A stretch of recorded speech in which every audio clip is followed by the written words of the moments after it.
ቁጥር 15 ላይ ምን ይላል? እርሱም አለ እናንተስ እኔን ማን እንደሆንኩ ትላላችሁ አላቸው። ስምዖን ጴጥሮስም መልሶ አንተ ክርስቶስ የሕያው እግዚአብሔር ልጅ ነህ አለ። አንተ ማን ነህ አለው። ክርስቶስ ነህ የሕያው እግዚአብሔር ልጅ ነህ አለው። ኢየሱስም መልሶ እንዲህ አለው፣ የዮና ልጅ ስምዖን ሆይ በሰማያት ያለው አባቴ እንጂ ስጋና ደም ይህን አልገለጠልህም። ብፁዕ ነህ አለው። እግዚአብሔር እንጂ ይህን የገለጠልህ ስጋና ደም ይህን አልገለጠልህም። እኔ ክርስቶስ እንደሆንኩ ማወቅ የምትችለው እግዚአብሔር ሲገልጥ ብቻ ነው ይለዋል። እኔም እልሃለሁ አንተ ጴጥሮስ ነህ፣ በዚችም አለት ላይ ቤተ ክርስቲያን እሰራለሁ፣ የገሃነም ደጆች አይችሏትም። አንተ ማነህ? ጴጥሮስ ነህ። በዚች አለት ላይ ቤተ ክርስቲያኔን እሰራለሁ፣ የገሃነም ደጆች አይችሏትም። የመንግስተ ሰማያትንም መክፈቻዎች እሰጥሃለሁ። በምድርም የምታስረው ሁሉ በሰማያት የታሰረ ይሆናል፣ በምድርም የምትፈታ ሁሉ በሰማያት የተፈታ ይሆናል ይላል። እስከ ቁጥር 19 ከ15 እስከ 19 ማለት ነው።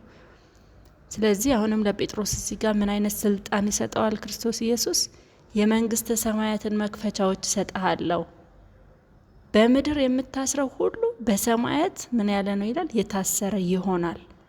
በምድርም የምትፈታው ሁሉ በሰማያት ደግሞ ምን ያለ ይሆናል? የተፈታ ይሆናል ይላል።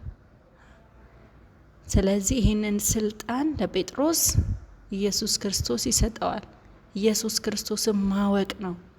የመንግስተ ሰማያት መክፈቻ እሰጥሃለሁ ሲል ራሴን እሰጥሃለሁ።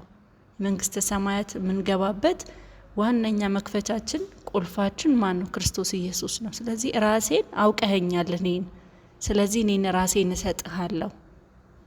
በምድር የምታስረው ሁሉ በሰማያት የታሰረ ይሆናል፣ በምድር የምትፈታው ሁሉ በሰማያት ደግሞ የተፈታ ይሆናል ብሎ ይለዋል። ማቴዎስ 18 ላይ ምንድን ነው የሚለው? 18 ላይ እውነት እላችኋለሁ በምድር የምታስሩት ሁሉ በሰማይ የታሰረ ይሆናል፣ በምድርም የምትፈቱት ሁሉ በሰማይ የተፈታ ይሆናል። ስለዚህ እዚች ምድር ላይ በዛ ምድር ላይ ምን ሰጥቷቸዋል? ስልጣንን ኢየሱስ ክርስቶስ ሰጥቷል ማለት ነው። መጀመሪያ እንደ ባለስልጣን አስተማረ። ከዛ በኋላ ግን ምንን ሰጠን? ስልጣንን ሰጠን።